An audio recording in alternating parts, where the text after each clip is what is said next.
Hello guys, good morning. So it's almost 5:30 and I'm leaving to attend as an expert witness in a court hearing of a case. So I brought with me, of course, some documents and papers and my diploma and qualifications. So, and I guess I'm ready. That's it.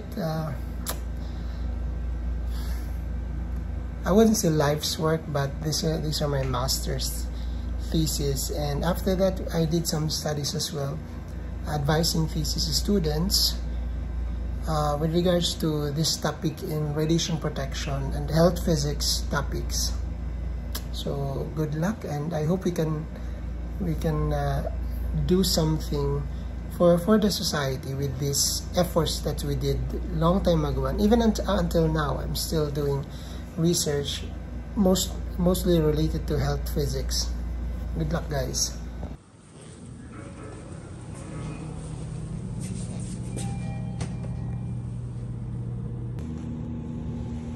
We're ready. We are ready now. So nakalabas na tayo, medyo magsi-start na naman tayong pagpawisan. The temperature is 31 degrees. The humidity is 93%. That is a saturated atmosphere. So you will feel maalinsangan today. Sobrang maalinsangan, yung pawis nyo hindi matutuyo. Kaya it will be very uncomfortable day, and hopefully bumaba yung relative humidity. See, there's no more pedestrian lane. Gosh, EDSA na yan guys, EDSA na. Dito na kami dumadaan sa EDSA.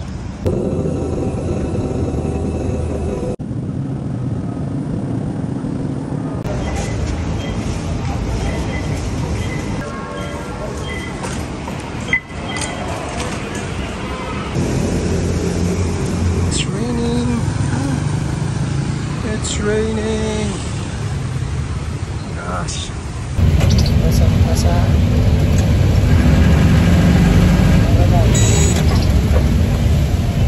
So we just arrived in the area, and eto na, breakfast na lang dito. It's 6:15. I'm the earliest, I think, again.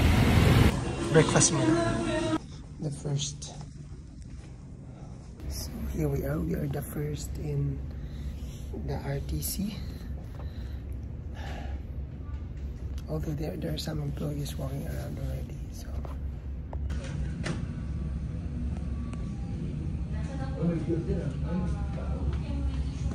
So good evening guys. I finally arrived at home, and then nung nakarating ako, natulog na lang talaga ako kasi medyo puyat, kulang yung tulog. Although I slept early.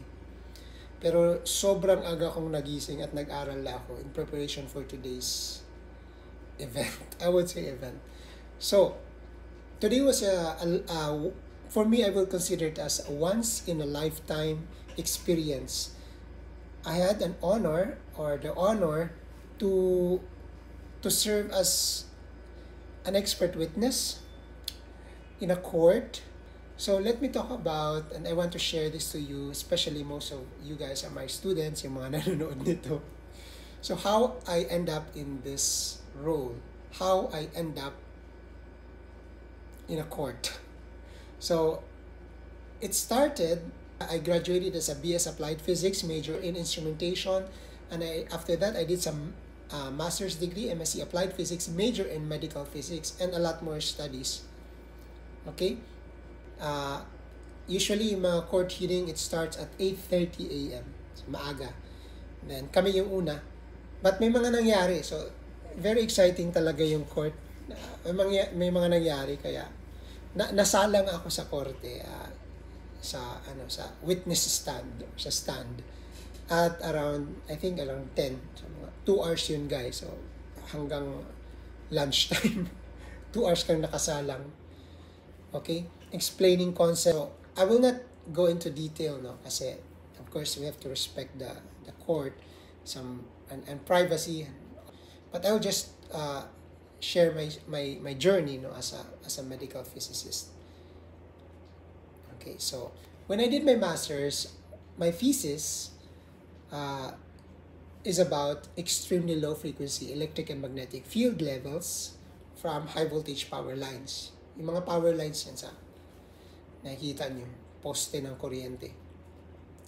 I did it starting 2007, 2008. So the objective is to determine the electric and magnetic field levels and ultimately for the protection of the public. Yun naman pinaka-goal ng scientific research namin. And then, 5 years after that, ginamit siya as evidence in a court. So I was asked to prepare something, judicial affidavit, ganon. So, ayun. So let me share what I felt standing in a court today. It felt like years of hard work and study culminating into one oral defense. Parang ganun siya. So yung mga nakapag-thesis defensors na alam niyo yung feeling na parang buong buhay niyo, hilaan niyo dyan, parang ganun. This is the day. Parang ganun yung feeling. But you know, my confidence, I am confident when I answer. I just keep on saying blah, blah, blah, pak, ganun. Parang yung confident ko nanggagaling sa gut. Parang ganun. May gigil. Which is, dapat dapat controlled yung emotion mo, dapat controlled yung gigil mo, dapat kalmado lang yung pag-deliver mo. I am a teacher, medyo sanay na naman ako magturo, but the court is something different. I've noticed it na napakabilis ko magsalita, parang gigil ako sumagot. At later on, comment din sa akin yan ng audience, ng mga nandoon. Ang bilis na magsalita. Kasi ganun parang gigil ako magsalita. Yun lang. Kahit sabi mo ma-experience ka na as a teacher, iba kasi yung courtroom eh. Parang talaga siya eh. I would say it's a battlefield. But of course, with good intention, wala akong takot. Nandun yung confidence. Ang hirap i-explain ng concepts sa physics, electromagnetic waves, electromagnetic field. Medyo mahirap siya explain sa student and sa public, no? Sa mga lawyers, and hindi siya gano'n. Hindi naman lahat may solid background sa physics, di ba? So, naalala ko tuloy, ngayon naalala ko yung sabi ng prof ko sa law, thinking about it now, what goes around comes around. So, parang yung experience ko ngayon, it brought the seeds that I planted to life, parang ganon. So yung hirap ko ng pag-aaral ng BS Applied Physics, Bachelor, Masters, and some PhD studies, residency, ito yung parang ito yung bunga niya. Lahat ng sufferings natin, lahat ng even law, I'm studying law now, lahat ng seeds na tinanim mo, diniligan mo ng paghihirap, ng suffering, ng hard work, parang lalabas yan. And you can confidently convince, you can confidently answer questions. Because naitanim mo ng buong buo or parang solid yung foundation mo sa field na pinag-aaralan mo. And for me, it's always a good or an exciting thing to do, to share my passion in physics, teaching, to teach, no? But of course, courtroom, hindi naman estudyante. It's not like a classroom. It's a courtroom. It's a lot more different. So, na-realize ko yung importance talaga ng honesty, ng curiosity mo, yung passion mo sa field, sa learning.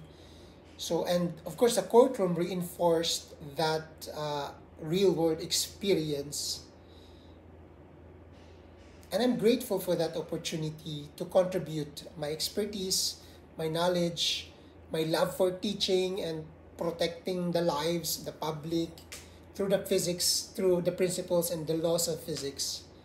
Yun naman yun. And as a scientist, yun talaga yung parang validation na what we're doing can help society, not only publications. So of course, maraming gamit yan, no? Maraming nakaka-realize ng mga na-discover natin, magagamit nila, of course, for better quality of life ng public all over the world, no? But so for me, it was an opportunity. It was an honor to be of help to society with my research as a scientist and as a teacher, as a physics prof. And it reminded me na wala talagang limit yung knowledge, guys. So, kaya being an expert, it will make you realize that parang ang hirap sabihin expert ka. Because the more you know about something, the more you will realize that ang dami mo pang hindi alam. Ang dami pang kailangang alamin. Kahit napaka-specific ng field, let's say ng non-ionizing radiation or ng medical physics, ang dami pang pwedeng pag-aralan sa medical physics kasi nag-branch out pa yan eh. Ang dami pang kailangang sagutin na tanong. And it's always an exciting event for me to share my passion for physics. Ayun. And so I guess today, it reminded us, hopefully you guys, my students, there will come a time na pag naging expert witness kayo, may mga lessons na kailangan nyo ma-experience bago nyo para matutunan talaga. But I hope sharing this experience now, it will prepare you. Maybe in the future, pag naging expert witness kayo, balikan nyo tong YouTube na to para siguro yung mindset, yung preparation for that event, maybe for oral defense, for thesis defense, or for as an expert witness in the future. Babalikan nyo yun. Siguro ito, babalikan ko rin to. Because, learning is a lifelong journey. Wala siyang end. Learning doesn't end. And that's, I think, the essence of life. Parang ganun. You know that you're still alive if you're still learning new things. So, we have to embrace it, the journey of learning. Embrace it with integrity and curiosity. So, yun. That's it for my vlog today. So, I hope you can learn something. You can feel free to share comments. Ganun. And yeah, I hope you learn from my experience. Bye-bye, guys. Tschüss. Alles, das ist alles für heute. That's all for today. Tschüss. Bye-bye.